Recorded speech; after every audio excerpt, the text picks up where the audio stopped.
This is NASCAR Coast to Coast, brought to you by Whelen and by Hercules Tires. Now, with a look at local, regional, and international NASCAR racing, here are Hannah Newhouse and Kyle RIckey.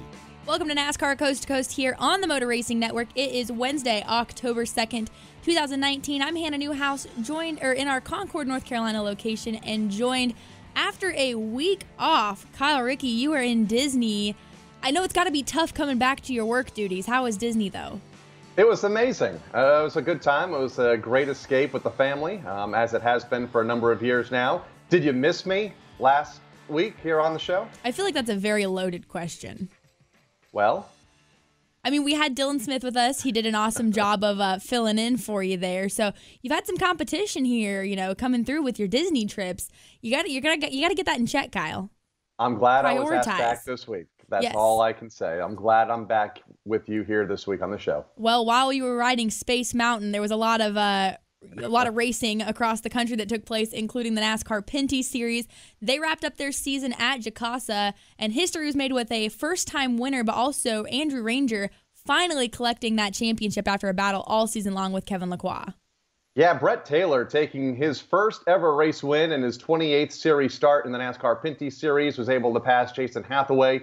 Final corner, final lap to claim the win. Donald Teague finished in the third spot, and then that close championship battle, finishing fourth and fifth. Andrew Ranger finishing one spot ahead of Kevin Lacroix to claim his third series title by just 11 points. I feel like every year, with the exception of maybe one or two since we've been doing this show, the NASCAR Pinty Series comes down to the final lap of the final race, and they didn't disappoint again here in 2019. It's been a battle we followed all season long throughout that series.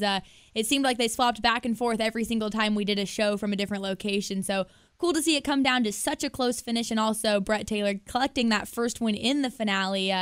He was actually the first Western Canadian ever to win a Pinty Series race. So cool to see history made in that season finale. But as the Pinty Series wraps up, we'll talk to Andrew Ranger, the champion, here after the break. But as they wrapped up their season, a lot of late model stock drivers around the area are gearing up for their biggest race of the season this up-and-coming weekend. Yeah, it's the big one, the ValleyStar Credit Union 300. We will have live coverage of it here on the Motor Racing Network, 6:30 Eastern Time on Saturday night. I believe there was about 80 cars at the track last week, I believe on Thursday night at the Martinsville Speedway, testing for the event this coming Saturday. It's a who's who of late model racing, Hannah, and it's going to be fun. Can't wait to get there. Track champions, former national champions, National Series event winners. I believe Timothy Peters is on the entry list, so it's going to be fun, and a lot to talk about here on this show with one of the drivers, and then obviously leading up to the race on Saturday night. It's one of the races that I always have circled every year on my calendar. It's a chance for me to almost get back in my element of being around late model drivers and the people that I grew up racing with or was racing around. So it's awesome for me to get back to that. I look forward to this event, and everyone kind of loses their mind. It's the Daytona 500 of late model stock racing. It's a lot on the line for these drivers to prove themselves, for the young guns that are still looking for that opportunity to make the name. And then you've got the guys like Peyton Sellers and Lee Poley and Mike Looney, who are the dominant names in late model stock racing that have to defend that dominance. So it's always a race that we look forward to, and we'll actually have one of the drivers, Justin Carroll, who's entered this up-and-coming weekend. He'll be on the show with us a little bit later, but a lot of money on the line and a lot of prestige, Kyle. Was that $32,000 to win, I believe, this year? It was up from $25,000 a year ago. There's going to be money for the first time paid, $1,000 to win each stage of the race or segment of the race at lap 75 when the caution flag comes out, and at lap 150. And then there's pole night on Friday, $5,000 going up for the pole winner. So not only do these drivers just want to make the race and have to avoid those qualifying races on Saturday that lead up to the 200-lap main event, but they also want to win the pole and that paycheck that goes along with it. $5,000 to a lot of these late model teams is a lot of money. It's an event you definitely do not want to miss if you're in the area. All of these drivers chasing that pole award, but also the Martinsville Speedway clock, the trophy that everyone has in their back pocket that they really want to get. So look forward to talking to Justin Carroll a little bit later. But when we return here on NASCAR Coast to Coast, we'll dial up NASCAR Pinty Series champion Andrew Ranger.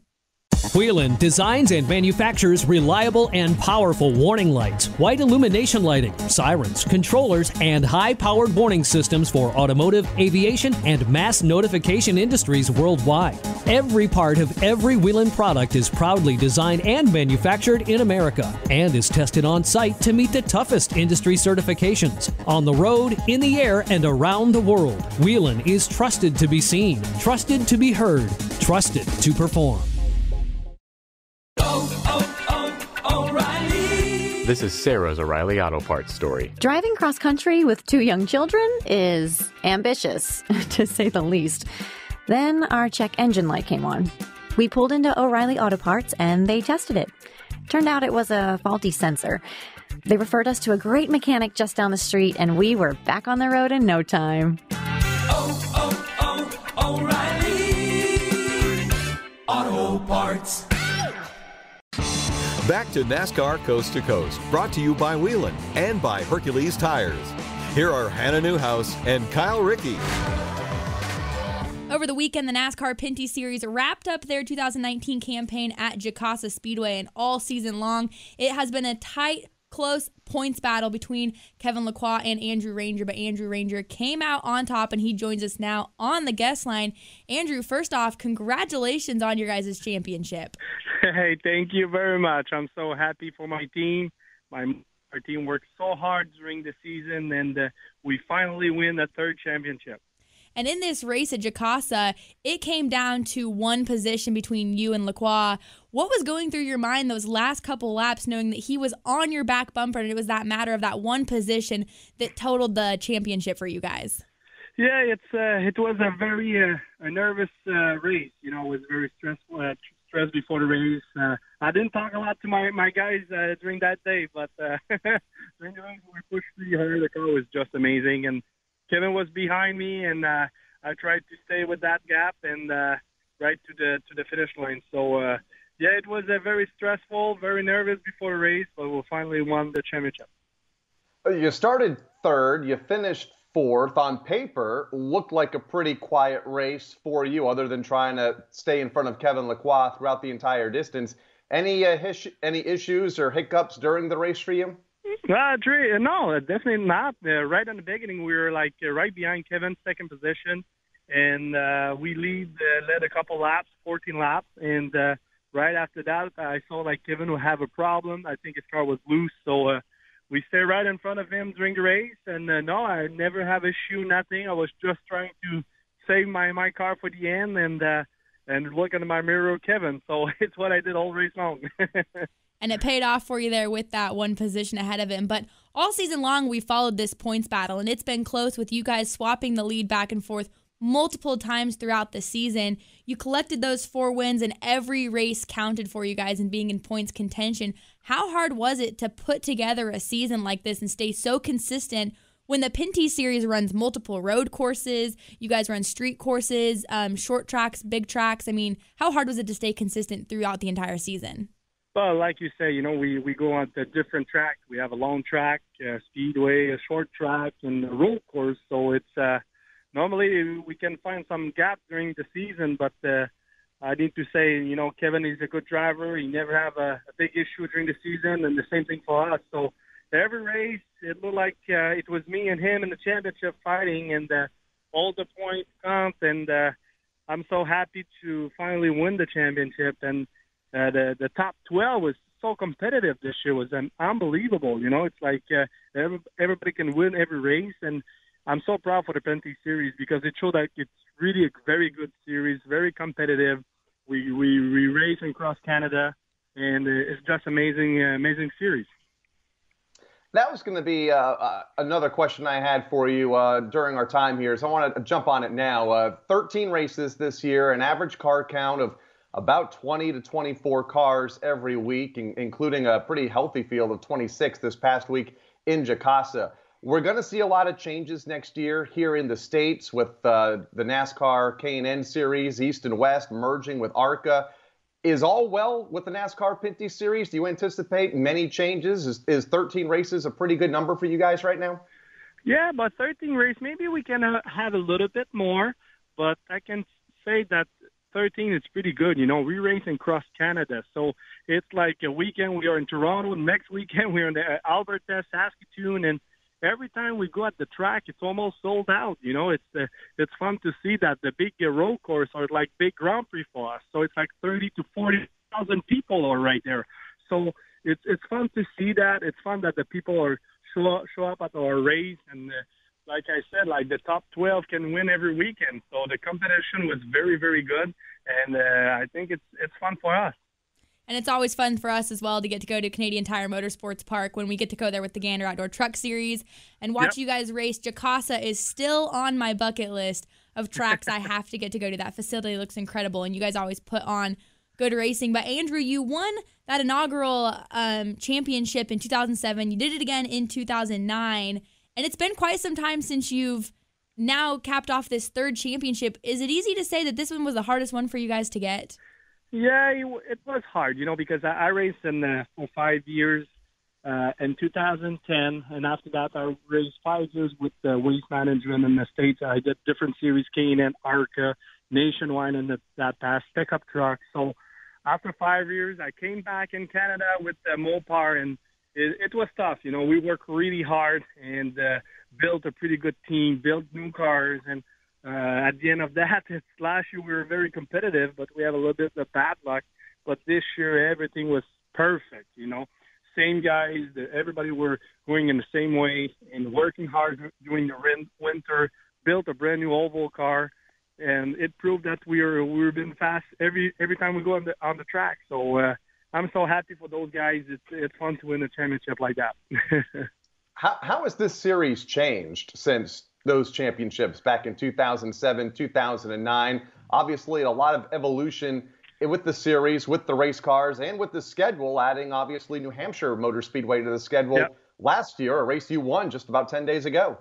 Yeah, I can't say that the driver changed, but it's just the competition. It's very, very hard and very tough. You know, the level of driver are good on the road course oval, and it's fun to see that the sponsor will show up too, and big name, Tagliani, Camiran, Dumoulin, and all those guys. Labeke racing in Pinty last year, and now he's with us in this series. So it's fun to see that. Very good for the fans, and I really like to race in the Pinty series. Now, Andrew, I know the off-season is a little bit extensive for you guys compared to some of the other places around here, and it's probably a little early to say or ask this, but do you anticipate returning next year to defend this championship in the Pinty Series?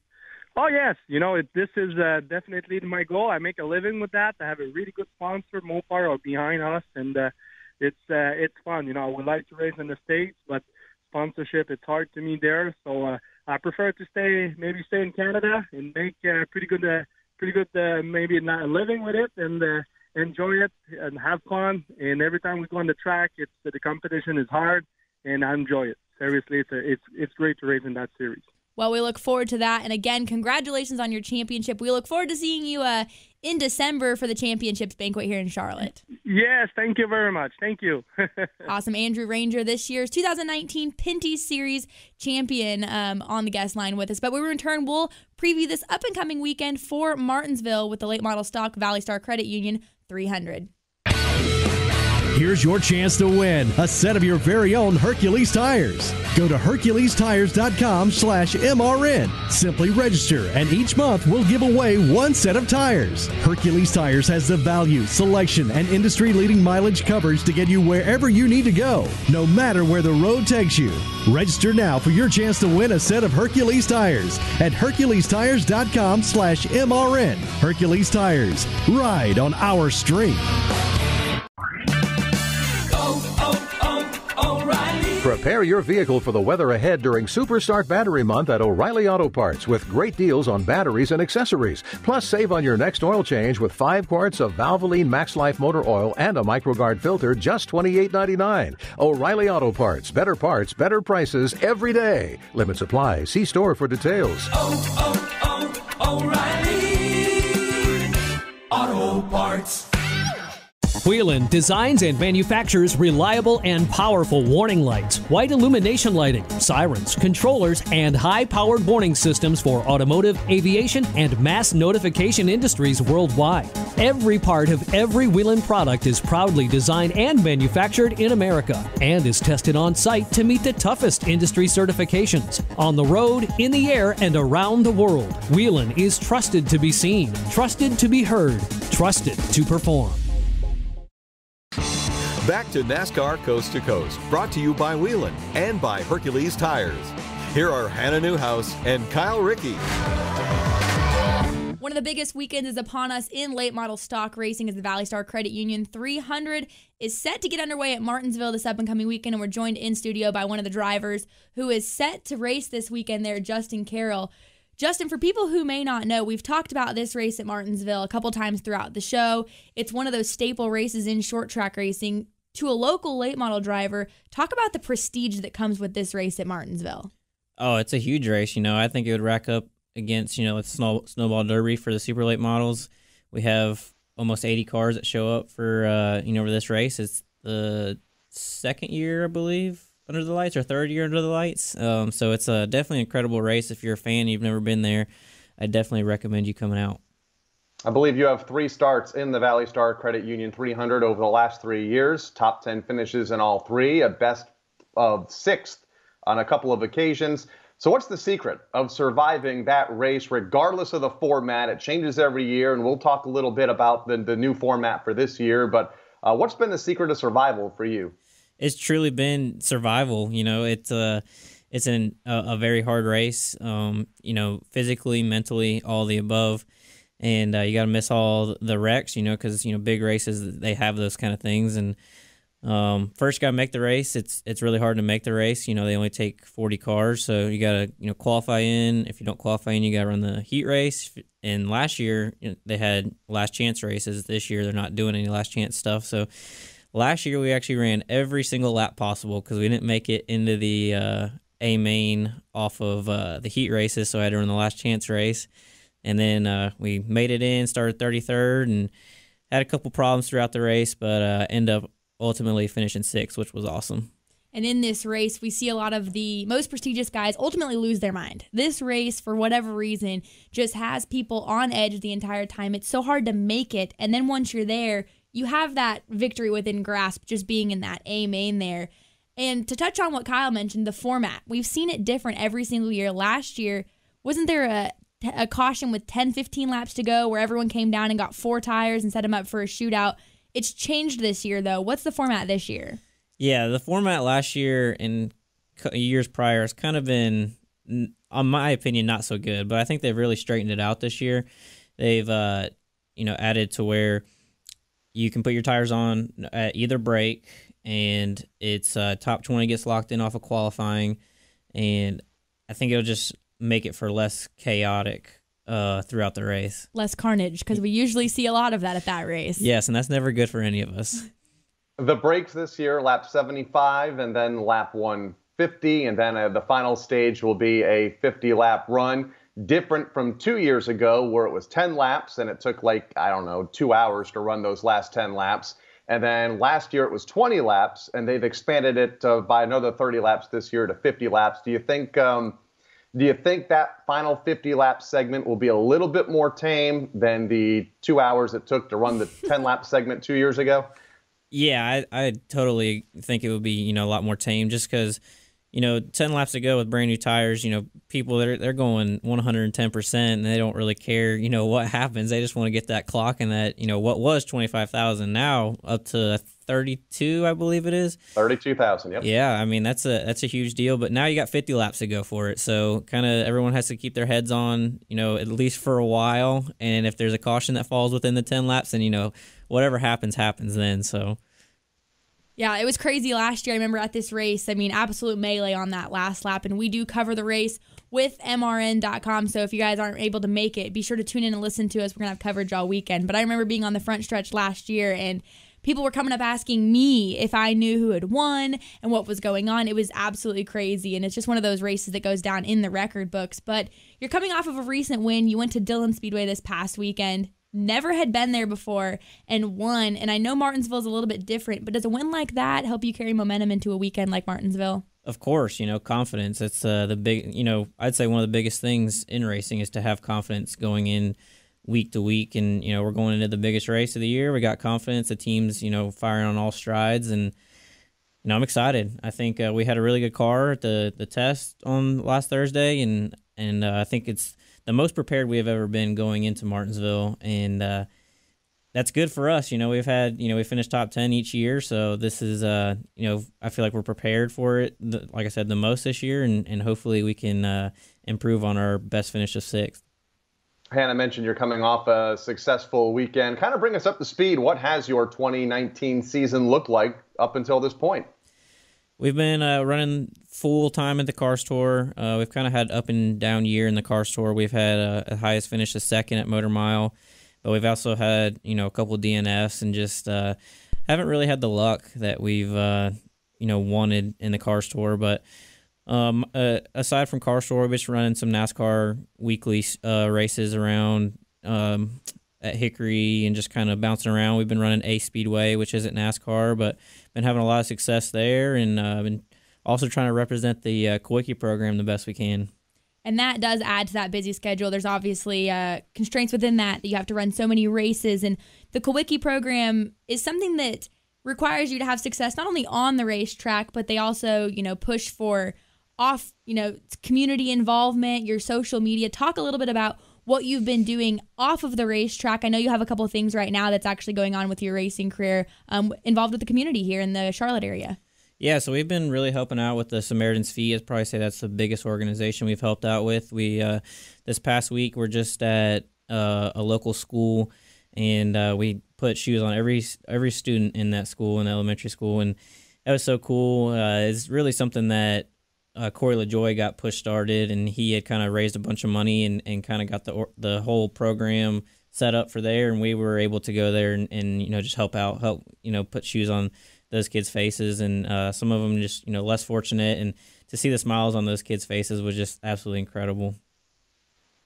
Corey LaJoy has been pushing that program a lot here into the last couple of weeks all over his social media. So glad to see you're participating in that program as well. Back to this weekend. You mentioned qualifying into the event at Martinsville. 80 cars, 40 spots. But there's a pole position to be had that pays some pretty good money. I believe $5,000 if you can win the pole on Friday night. How much emphasis do you put on that? Or do you really not know if you have the speed to win the pole until maybe practices has been wrapped up and you guys qualify under the lights on Friday? Yeah, that's one thing that we worked on quite a bit on Thursday night is qualifying, because the last 2 years I've struggled at Martinsville when it comes to qualifying. We've had a great race car, but just not where we needed to be for qualifying. I think last year we qualified 37th, and the year before like 40th, so not good qualifying efforts. Kind of put us way back in the heat race. But this year, we focused more on that aspect of it, and I felt like when we were there Thursday, we definitely had our car. We had more speed in it. Not quite where we need to be yet to contend for the pole. I do really like how the car is drivability-wise and handling-wise. I think it's going to be really good for the race. We just need to pick up just a little bit more there for qualifying. And last question here for you. With the money that's up for grabs in total to win, obviously in Martinsville tradition comes the clock. You win, you get a Martinsville clock. Do you have anywhere to put that if you were to win that? That's a good question. I actually have not found a spot. Start moving some furniture around, I have right? not found a spot yet, but wherever I do find a spot, I'll make sure it does go off a lot, and that'll be my alarm clock for sure. I think we had C. Falk on last year who had won, and we had him in after that win, and he said that his wife loved it because he had that clock set to go off every single hour as loud as it possibly could in that house after he won. And I'm pretty sure that clock is in the garage now. Yeah, that would be me. I don't think it would go to the garage, though, but it would stay in the house.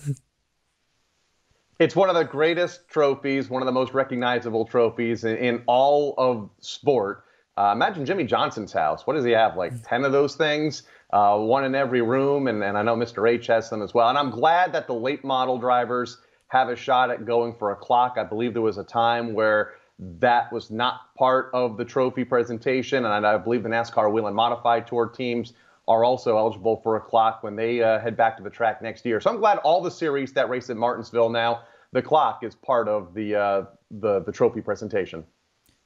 Yeah, it's just so significant to, Martinsville and kind of it's a staple. When you go to race Martinsville, you're going for a clock. So we got the clock, we got the increase in purse this year. So it's a lot on the line for sure. It's going to be a big race. Awesome. Well, again, Justin, thank you so much for coming in and hanging out with us. Best of luck to you this weekend. Both Kyle and I will be there with MRN. Kyle up in the booth. I'll be down on pit road. So best of luck to you this weekend. Yeah, thank you. Hopefully you don't have to come to my pit stall to talk about anything. Hopefully we have a smooth, clean race. Yeah, usually if I'm in your pit stall, it's probably not a good sign. Yeah, not a good sign. So stay away. Justin Carroll, one of the drivers this up-and-coming weekend for the ValleyStar Credit Union. 300 at Martinsville. But when we return, we'll recap the past weekend with short track racing and also let you know what to look forward to here on NASCAR Coast to Coast. Whelen designs and manufactures reliable and powerful warning lights, white illumination lighting, sirens, controllers, and high-powered warning systems for automotive, aviation, and mass notification industries worldwide. Every part of every Whelen product is proudly designed and manufactured in America and is tested on site to meet the toughest industry certifications on the road, in the air, and around the world. Whelen is trusted to be seen, trusted to be heard, trusted to perform. This is Derek's O'Reilly Auto Parts story. After the third time jump-starting my car, I finally realized my battery was dying. So I stopped by O'Reilly to have it checked. They tested it right there in the parking lot. It was bad, real bad. But they helped me find the right battery for my car and even installed it for free. Now my car starts like new. O'Reilly Auto Parts. Back to NASCAR Coast to Coast, brought to you by Whelen and by Hercules Tires. Here are Hannah Newhouse and Kyle RIckey.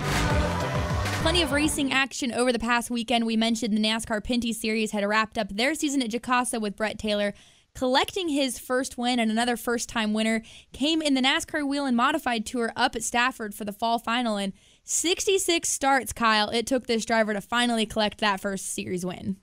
And that was Craig Lutz that was able to capture the checkered flag this past Sunday at the Stafford Motor Speedway, the Napa Fall Final. A great day of racing to wrap up the Stafford season.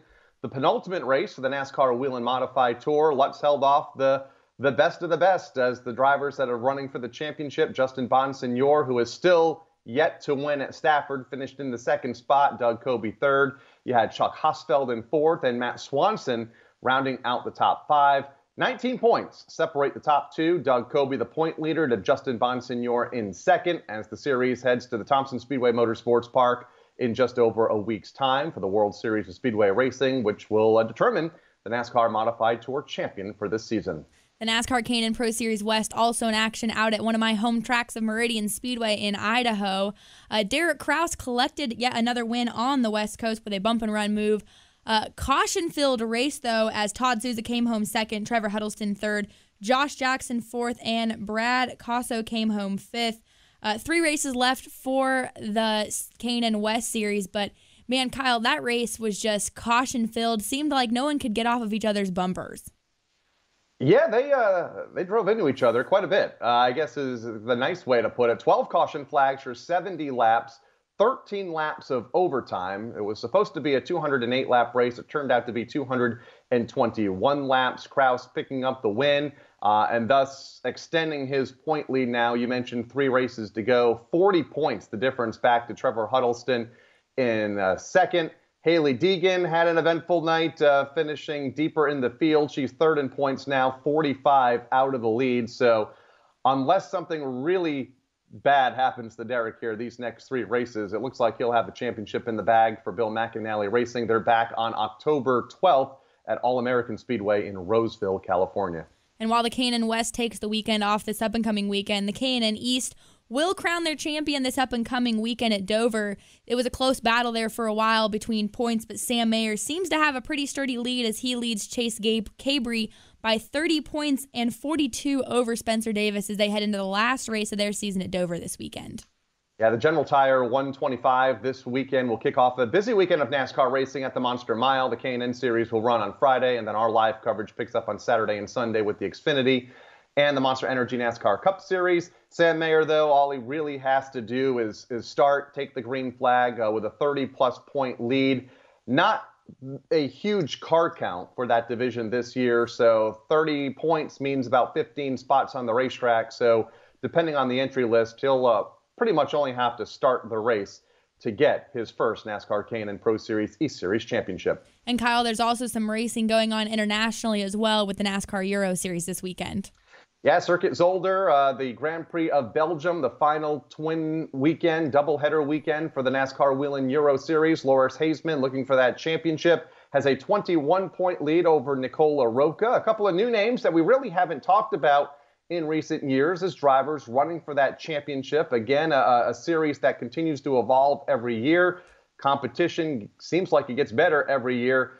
Steins Longjen, who is a graduate from one of the feeder series, is third in points, 71 back. And then a couple of former champions, fourth and fifth in points. Ander Villarino, 78 back, and Alan Day, 84 points back, rounding out the top five.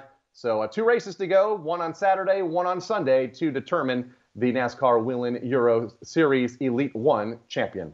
And don't forget, fans, you guys can watch all of this on fanschoice.tv with the NASCAR Euro and also the NASCAR K&N Pro Series East race this up and coming weekend at Dover on fanschoice.tv. Also, the ValleyStar Credit Union 300 Martinsville will have coverage for you guys starting at 6:30 p.m. Eastern Time here on the Motor Racing Network. Both Kyle and I will be there bringing you guys all the action under the lights with late model stock racing. So we look forward to doing this again next week here on NASCAR Coast to Coast. For Kyle Rickey, I'm Hannah Newhouse, and producers Brian Yesowich and Craig Moore. We'll see you guys next week here on NASCAR Coast to Coast on the Motor Racing Network.